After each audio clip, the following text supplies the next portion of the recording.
Muy buenas tardes, amigas y amigos de Brújula Internacional. Siempre a esta hora el recorrido por los escenarios internacionales con el choque de las imágenes y la fuerza de las palabras.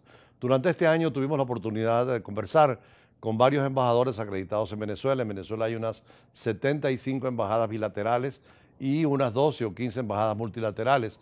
De esas embajadas conversamos con varios representantes diplomáticos. Recordemos que una embajada es la oficina donde el Estado está representado de acuerdo a la Convención de Viena de 1961 sobre relaciones diplomáticas. Una embajada normalmente tiene el jefe, el representante permanente, que es el embajador titular. Tiene dos o tres consejeros, algunos, por ejemplo, en materia comercial, en materia de prensa, en materia de cultura, algún agregado militar que representa las Fuerzas Armadas del país que acredita a su embajador y los secretarios que van desde la jerarquía de primero, segundo y tercero, además del personal administrativo. Toda esta actividad está regulada por la Convención de Viena, que es un documento jurídico obligatorio a nivel mundial para regular las relaciones diplomáticas, sobre todo de carácter bilateral. Es decir, todo Estado tiene solo una embajada ante otro Estado, aunque puede tener varios consulados, porque los consulados no tienen esa representación política del Estado, sino se ocupan fundamentalmente de la presencia de ciudadanos en ese país. Por ejemplo, Italia tiene solo un embajador en Caracas, pero tiene varios consulados en Puerto Cabello, en Valencia, en Maracaibo, en Ciudad Bolívar, en Margarita, y así otras embajadas tienen sus consulados, algunos con cónsules de carrera, pero también hay el caso de cónsules honorarios, que son ciudadanos venezolanos a quienes se les da la representación para ayudar en el trabajo consular de las embajadas. Las embajadas siempre existieron, pero fundamentalmente es después de la Segunda Guerra Mundial cuando se le da carácter vigente, permanente, a las embajadas que se acreditan ante la capital del estado donde el país recibe a ese embajador. Los embajadores tienen privilegios e inmunidades y las embajadas también para poder cumplir eficientemente su trabajo. La tendencia en el mundo es formarlos en academias diplomáticas especializadas. Por ejemplo, la Academia Diplomática de Madrid goza de muchísimo prestigio, la Academia Diplomática de Bogotá o la de Lima, la de Suiza y tantos países donde el diplomático se le entrena en materias como derecho internacional público, derecho internacional privado, derecho comercial, economía internacional, protocolo, que es tan importante en las relaciones diplomáticas, y por supuesto idiomas. Normalmente cuando un gobierno quiere tener diplomáticos, por ejemplo, de América Latina en África o en Asia o en el Medio Oriente, se les educa y se les informa de la cultura, de los idiomas y por supuesto también dentro del criterio de que puedan conocer y llevar a cabalidad la representación diplomática.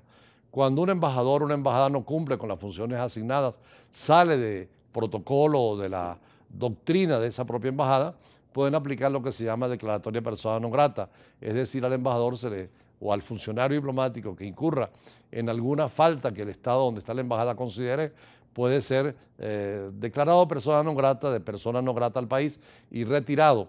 Casos de embajadores pasan permanentemente. Cuando un embajador se va de manera temporal, queda un encargado de negocio mientras tanto, ad interim. Pero pudiera darse el caso, como es el caso de Venezuela con Estados Unidos, que no hay ni embajador permanente de Venezuela en Washington, ni embajador de Estados Unidos en Venezuela, y por lo tanto hay un encargado de negocios permanente. Normalmente el decano del cuerpo diplomático en los países católicos lo ejerce el representante del Vaticano, que el Vaticano pues es representante, además de la Iglesia Católica, también representa, por supuesto, a un estado muy pequeño, menos de 1 kilómetro cuadrado, menos de 1000 habitantes, pero con una extraordinaria influencia a nivel internacional. Los países también han creado una nueva fórmula jurídica cuando se habla de mecanismos de integración. Por ejemplo, en América Latina varios estados firman acuerdos o tratados para crear espacios económicos, espacios diplomáticos y geopolíticos. Es el caso de Mercosur, donde está Brasil y Argentina, Uruguay, Paraguay y Venezuela. El caso también de la Comunidad Económica Europea en sus inicios, que ahora se llama Unión Europea. En esas situaciones, por ejemplo, la Unión Europea crea un cuerpo diplomático propio de la Unión Europea. En Caracas, por ejemplo, está la embajadora o el embajador que representa a la Unión Europea y es el representante con su propia embajada. Esta vez creo que es una representante de Portugal, hasta hace unos años, la entrevistamos acá también nosotros en Brújula Internacional y en Embajada y Embajadores, era una francesa, porque representa a los 28 estados o 27 con la salida ahora del Brexit de Gran Bretaña, pero es un servicio diplomático para toda la Unión Europea.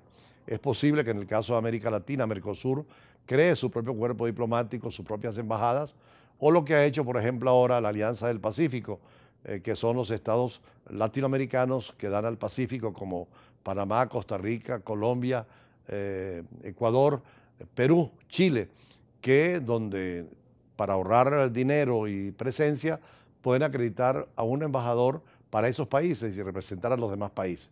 Lo cierto es que la embajada bilateral es, como decíamos, en la capital del estado está el embajador y está el cuerpo diplomático, tienen por supuesto sus garantías para el pleno funcionamiento y el respeto absoluto a su función. Hoy las embajadas son fundamentales en el derecho diplomático y naturalmente con las nuevas tecnologías disminuyen un poco la labor tradicional, que era de informar al país sobre las situaciones que se presentan y de representar al país ante ese país que lo recibe, el Estado que acredita y el Estado que recibe la acreditación. Lo cierto es que son fundamentales, son esenciales y contribuyen a la paz y a la seguridad internacional. Más adelante vamos a ver precisamente algunos diálogos que tuvimos con embajadores, con el primero, por supuesto, después del corte, el embajador del Reino de España y otros embajadores como el de Líbano, Rusia, Indonesia y Guinea Ecuatorial. Es parte, pues, de este acercamiento a las embajadas de Brújula Internacional.